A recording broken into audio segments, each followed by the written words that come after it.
Bismillahirrahmanirrahim. Assalamualaikum warahmatullahi wabarakatuh. Alhamdulillahirabbil alamin wa bihi nasta'inu ala umuri dunya wassalatu wassalamu ala asyrofil mursalin wa ala alihi washabihi ajmain, amma ba'du. Segala puji bagi Allah, kepadanya kita meminta pertolongan atas urusan-urusan duniawi dan agama, teriring doa serta keselamatan semoga tercurah atas Rasulullah SAW, ialah Nabi kita dan keluarganya, para sahabat, para tabi'in dan yang mengikuti mereka dengan baik hingga hari kiamat. Jemaah Masjid Husnul Khotimah dan serta sholat isya dan tarawih yang saya muliakan, syukur alhamdulillah pada malam yang ke-9 ini kita tetap dikaruniai sehat walafiat sehingga dapat menjalankan ibadah dengan rangkaian ibadah puasa lainnya dengan sebaik-baiknya. Adapun kajian kita pada malam hari ini sebagaimana disampaikan oleh pembawa acara tadi, yaitu peran generasi Z dan generasi milenial Muslim dalam kemajuan Islam di era modern ini. Pertama, saya ucapkan terima kasih kepada Pak Airul yang telah memberikan inspirasi dan idenya. Bapak Ibu sekalian, jemaah sholat tarawih dan isya yang saya muliakan, pengertian generasi Z atau yang sering disebut dengan Gen Z dan generasi milenial atau yang suka disebut dengan generasi Y.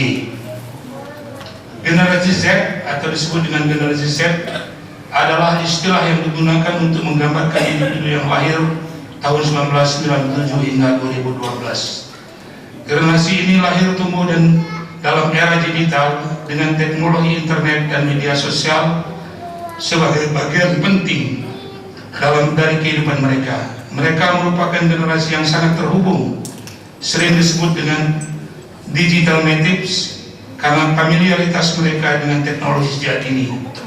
Gen Z adalah generasi yang berfokus pada isu-isu sosial dan lingkungan. Mereka cenderung memiliki sikap progresif, mendorong perubahan dan memiliki kepedulian yang tinggi terhadap isu-isu sosial dan lingkungan. Gen Z juga dikenal dengan sikap independen dan ambisi mereka untuk mencapai kesuksesan. Sementara itu yang dimaksud dengan generasi milenial atau generasi Y karena lahir setelah generasi X 1960 hingga 1980. Jadi sebagian besar kita pada malam hari ini sudah termasuk di generasi X ini, seperti yang ditulis oleh Life Science. Generasi milenial adalah mereka yang lahir antara awal 1980 hingga pertengahan 1990. Jadi kalau dilihat dari umurnya mungkin sekitar 40-an begitu ya sekarang ini. Milenial generasi milenial adalah generasi yang mengalami perubahan besar dalam teknologi dan masyarakat. Mereka merupakan generasi pertama yang tumbuh bersama dengan perkembangan internet dan digitalisasi. Milenial adalah generasi yang optimis dan berorientasi pada pencapaian. Mereka dikenal karena hasrat mereka untuk menciptakan makna dalam pekerjaan dan kehidupan mereka. Milenial yang juga sering dikaitkan dengan job hopping atau sering berpindah kerja karena mereka mencari pekerjaan yang memuaskan dan bermakna bagi mereka. Dalam Islam, generasi Z dan milenial adalah bagian dari generasi muda Islam yang mempunyai potensi besar untuk berperan aktif dan memberi kontribusi dalam membangun serta membangkitkan sebuah peradaban. Gambaran sosok pemuda harapan tersebut selaras dengan firman Allah SWT dalam Quran surat Al-Kahfi ayat ke-13. A'udzubillahi minasyaitonirrajim. Bismillahirrahmanirrahim. Nahnu naqussu 'alaika naba'um bil haqq innahum fityatun amanu bi rabbihim wa zidnahum huda. Artinya, kami kisahkan kepadamu Muhammad cerita ini dengan benar. Sesungguhnya mereka adalah pemuda-pemuda yang beriman pada Tuhan mereka dan kami kembalikan pula untuk mereka petunjuk. Dan kami tambahkan pula untuk mereka petunjuk.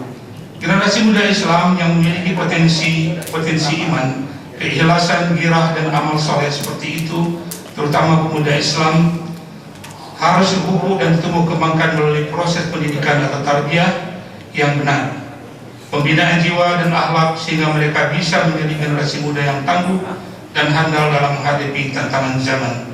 Selain itu, orang tua juga harus mampu mempersiapkan anak-anaknya yang agar kokoh dan kuat kondisi mental dan fisiknya, kecerdasannya dan ekonominya, sebagaimana firman Allah SWT dalam surat An-Nisa ayat ke-9 yang artinya, dan hendaklah takut kepada Allah orang-orang yang seandainya meninggalkan di belakang mereka anak-anak yang lemah, yang mereka khawatir terhadap kesejahteraan mereka.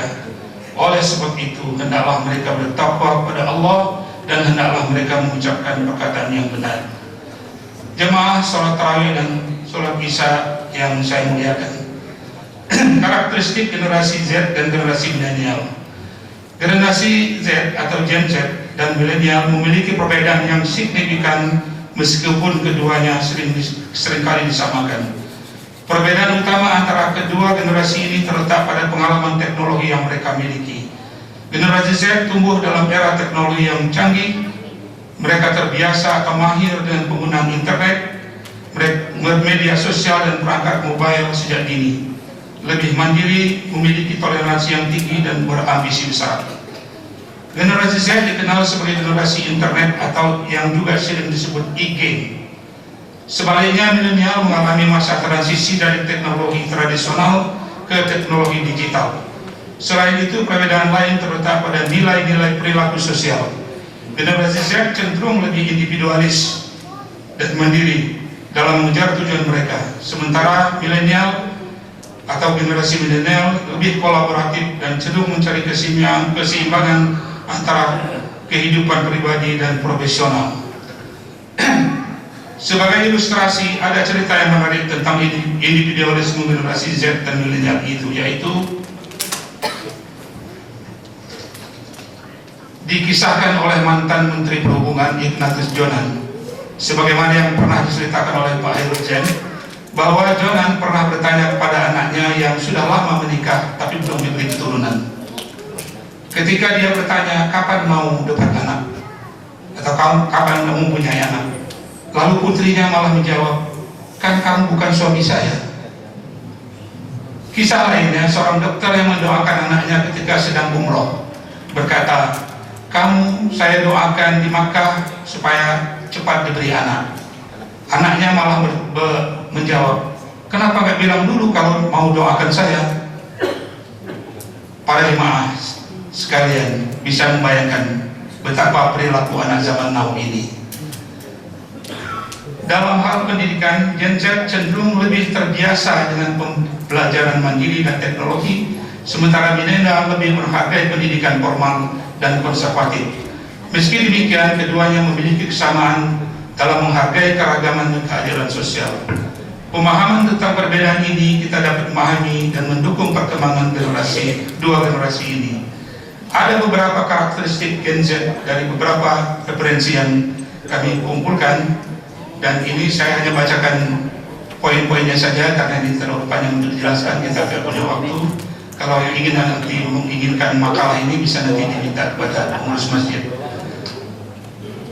Pertama, Gen Z dari karakteristik Gen Z yaitu melek dengan kemajuan media dan teknologi. Dua, gaya hidup serba instan, jadi serba cepat. Tiga, lebih kritis dalam menyikapi informasi baru. Empat, senang akan hal-hal baru. Mereka akan membangun mindset akan pentingnya inovasi dalam karya mereka. 5, memiliki sifat konsumtif tapi produktif. 6, smartphone menjadi barang yang paling berharga. Smartphone bagaikan jendela dunia bagi mereka, yang sangat membantu pekerjaan atau belajar.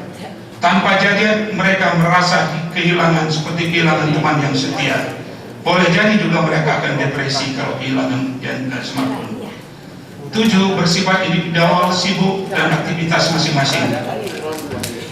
Lalu kemudian berikutnya ciri-ciri atau generasi milenial. Yang pertama, mudah beradaptasi, dengan kondisi lingkungan yang ada. Dua, melek teknologi. Generasi ini lahir di saat teknologi sudah berkembang. Seiring dengan pertumbuhan dan perkembangan dirinya, kemajuan teknologi yang berkembang pesat, mereka tidak kaget atau kagok ketika ada teknologi tercanggih yang terus muncul. Dalam keluarga, generasi milenial juga biasa lebih banyak mengajari orang tua untuk menggunakan teknologi teranyar. Kita semua paham dan memaklumi pada umumnya sebagian besar kita, termasuk generasi kudet dan gaptek.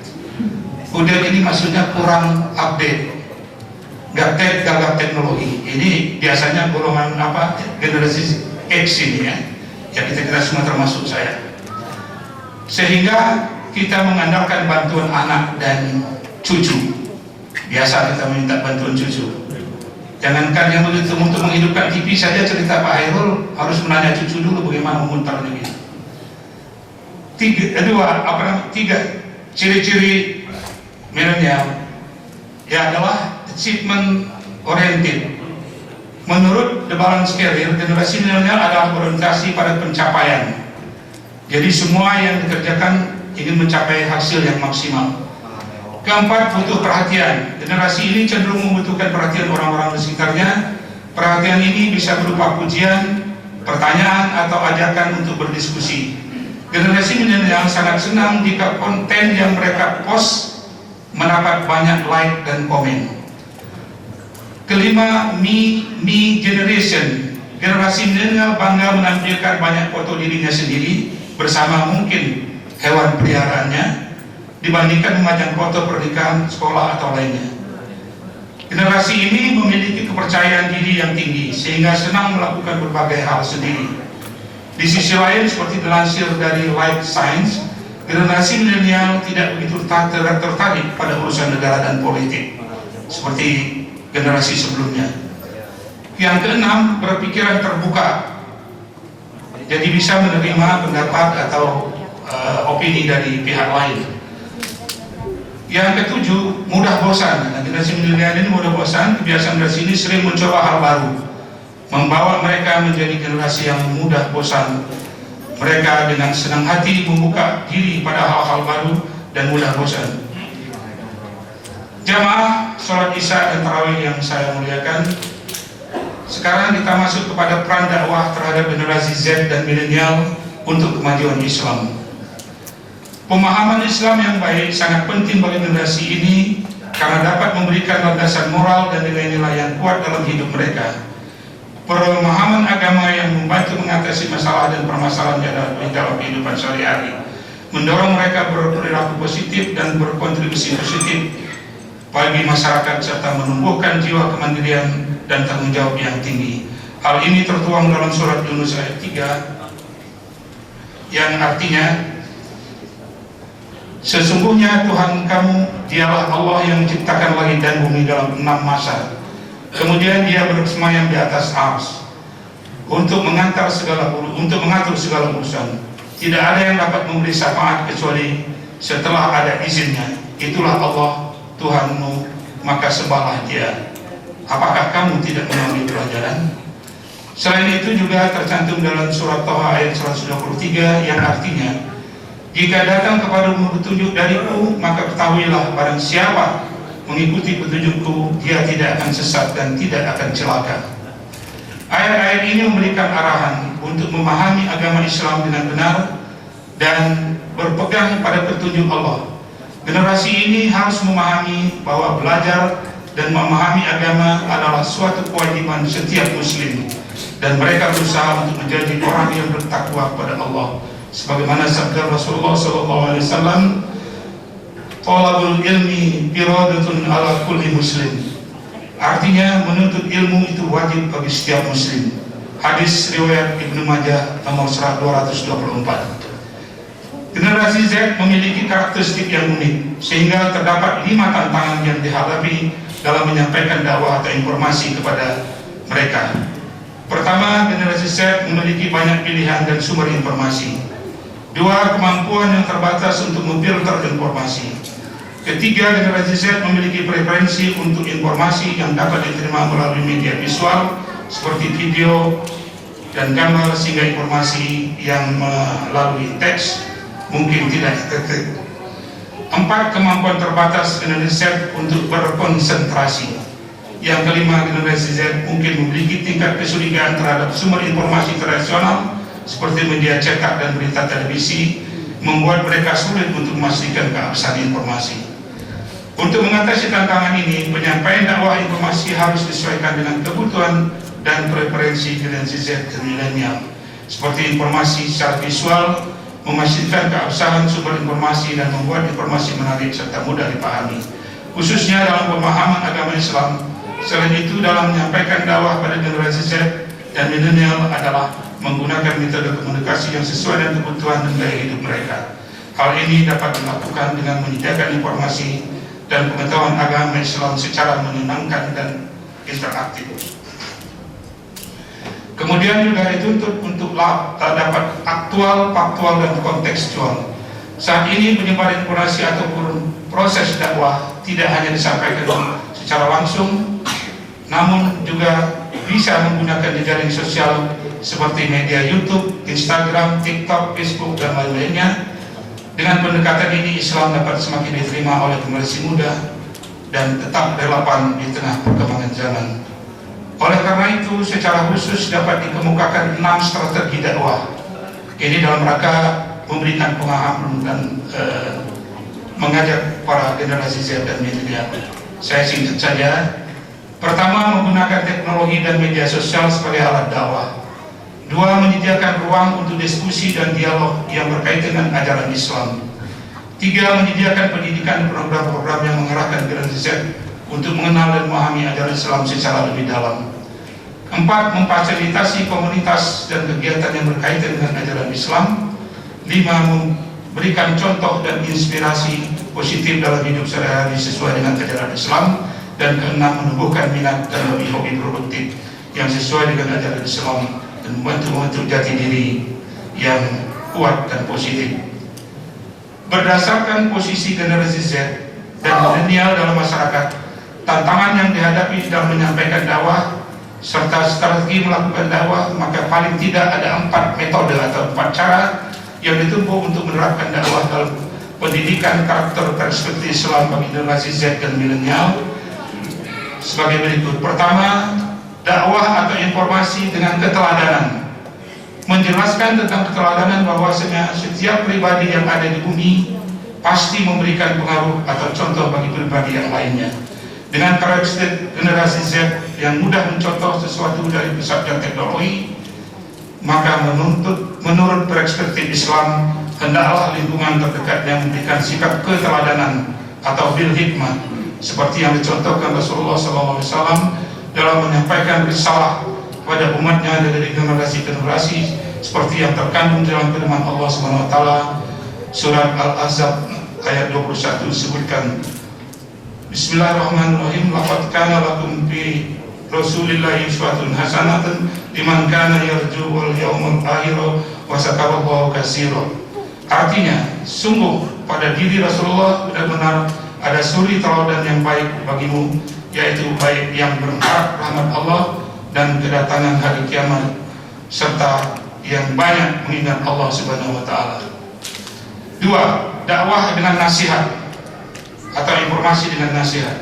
Nasihat yang baik diberikan kepada peserta dakwah atau peserta didik dianggap sesuatu yang paling ampuh dalam menyelesaikan dan meluruskan permasalahan akhlak yang buruk dengan nasihat yang diberikan lewat prinsip-prinsip Islam. Sayyid Qutb menjelaskan bahwa nasihat yang baik atau al-mau'izah al-hasanah adalah nasihat yang dapat masuk ke dalam jiwa manusia serta dapat menyejukkan hati, bukan nasihat yang memerahkan telinga karena penuh kecaman dan caci maki yang tidak pada tempatnya. Nasihat yang baik, lanjut Qutb, bukan pula nasihat yang membuka atau membeberkan aib dan salam-salam orang lain. 3. Dakwah dengan perhatian. Memberikan nasihat perhatian pada anak generasi Z dan milenial akan melahirkan mindset positif bagi perkembangan karakter partisipan atau peserta dakwah. Seorang dai atau pendakwah harus mampu menjaga emosi agar lawan dialog merasa dirinya dihormati meskipun argumentasinya keliru. Setiap dai harus mengajari tujuan dialog bukan memenangkan perdebatan, melainkan memberikan kepuasan kepada lawan dialog dan mencapai kebenaran. Metode ini juga menunjukkan bahwa objek dakwah yang dihadapi tergolong kebanyakan orang awam yang tingkat pemahaman dan pengalaman agamanya masih rendah. Konsekuensinya dibutuhkan dai yang memiliki sifat membimbing, penyayang, perhatian, dan bersahabat.